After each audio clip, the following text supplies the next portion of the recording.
अस्सलाम वालेकुम viewers, this is नमाज़ किचन एंड व्लॉग। कैसे हैं आप सब। और व्यूअर्स, ये है हमारा पैकेजेस मॉल का ट्रिप, जो कि हमने ईद के 3rd या 4th डे हम लोग गए थे। और इतना ज़्यादा रश था कि मैं रास्ते में बना ही नहीं सकी क्योंकि ट्रैफिक का लोड बहुत ज़्यादा था। यहाँ पे अरहान और बच्चे जो हैं अपना एंजॉय कर रहे थे।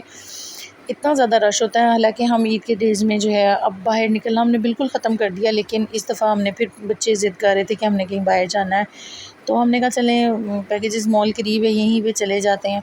क्योंकि पहले भी हमारे एक्सपीरियंस जो है ईद डेज़ में कुछ अच्छे नहीं थे, और यहाँ पे हमने कुछ वैसी विंडो शॉपिंग वगैरह की। और उसके बाद बच्चों का सबसे ज़्यादा प्लान यही था कि हमने जो है वो कुछ खाना पीना है। लेकिन हमें पता है हम जब भी ईद पे गए हैं तो हम तकरीबन भूखे ही आते हैं, क्योंकि जब भी वहाँ पे रश इतना ज़्यादा होता है कि खाने के लिए कोई भी चीज़ जो हमें प्रॉपर्ली नहीं मिलती, या टू मच एक्सपेंसिव उन्होंने डील्स वगैरह ईच एंड एवरीथिंग जो ख़त्म की होती हैं। तो यहाँ पे मोहम्मद मुसब जो है वो ज़िद कर रहे थे, गाड़ी में बार बार देख रहा था कि मैंने बैठना है, और अरहान जो है वो भी ज़िद कर रहा था। तो इसलिए इनको जो है थोड़ा सा ट्राई करवाया इनको, ताकि ये जो है थोड़ा सा बच्चे तो खुश हो जाएं, बाकी बात की बात है। और यहाँ पे हम लोग फूड कोर्ट एरिया में आके बैठ चुके थे। टेबल बड़ी मुश्किल से हमें मिला था काफ़ी देर वेट के बाद, लेकिन यहाँ पे जब हम गए तो उन्होंने काफ़ी ज़्यादा, मैंने जैसे पहले भी बताया, डील्स वगैरह जो बहुत बिल्कुल ख़त्म कर दी हुई थी, या टू मच एक्सपेंसिव की हुई थी। जो डील हमें 450 में मिल रही थी वो 700 तक जो है वो जा चुकी थी।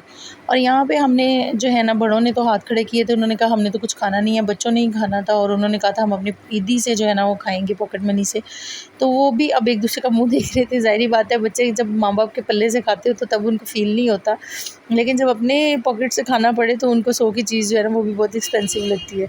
तो हमने बड़ी सर्च की, लेकिन यहाँ पे जब हमने फ़ाइनल हुआ ही तो उन्होंने कहा जी कि ऑर्डर लेने हमने बंद कर दिए KFC से, क्योंकि टाइम काफ़ी हो चुका था। यहाँ से हम बिल्कुल वापस निकले। हमने कहा चलें, आपस में प्लान किया कि कैलरी में KFC की ब्रांच है, हम वहाँ चलते, क्योंकि वहाँ पे 3 बजे तक ऑर्डर होता है। यहाँ गए तो यहाँ पे भी सेम सिचुएशन थी।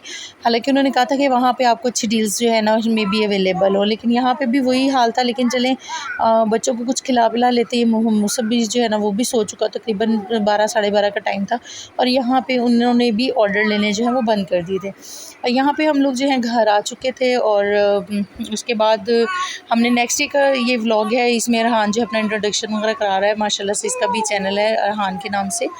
तो यहाँ पे हमने अपने ही पास ही एरिया में हमने कहा कि चलो, अब कल तो कुछ भी नहीं खाया, तो आज बच्चों को बाहर ले जाते, कुछ खिला पिला लाते हैं। तो यहाँ पे हमने खुद ही प्लान बनाया था, हमने किसी भी भाई या हस्बैंड वगैरह को नहीं कहा, और हम खुद ही लेके वहाँ से लोकल रिक्शे वगैरह जाते हैं, तो उस पर हम आ चुके थे। और यहाँ स्नैक सिटी पे आए थे, और यहाँ पे हमने पिज़्ज़ाज़ वगैरह जो बच्चों ने डील मंगवा ली थी अपनी, स्मॉल पिज़्ज़ा की सिंगल डील सब ने अपनी मंगवा ली थी, और दो ने शेयर कर लिया था। और बड़ा अच्छा इनका रीज़नेबल प्राइस थी, और पिज़्ज़ाज़ भी अच्छे होते हैं। लेकिन इस दफ़ा हमें इनका जो पिज़्ज़ा है वो इतना ख़ास कोई पसंद नहीं आया, हालांकि इनकी क्वालिटी बहुत अच्छी होती है। लेकिन मैंने हिसाब लगाया कि स्मॉल पिज़्ज़ा में जो है वो इतना टेस्ट जो है ना अच्छा नहीं होता। इसके बाद हम लोग जो है वापसी के लिए निकल गए थे, नीचे आ चुके थे, और इस दफ़ा हमने चिंची का जो है ना वो हमने एक्सपीरियंस किया कि हम इस पे चलते हैं, क्योंकि सभी एक ही ऑटो में आ जाएगी, अदरवाइज़ हमें 2 ऑटो लेने पड़े थे। यहाँ हम घर के लिए जो है निकल चुके थे। इसके साथ ही व्यूअर्स, नेक्स्ट व्लॉग में इंशाल्लाह हाज़िर होंगे। उम्मीद है आपको मेरे व्लॉग्स पसंद आएंगे, और आप लाइक और शेयर कर दीजिएगा। ओके, अल्लाह हाफ़िज़।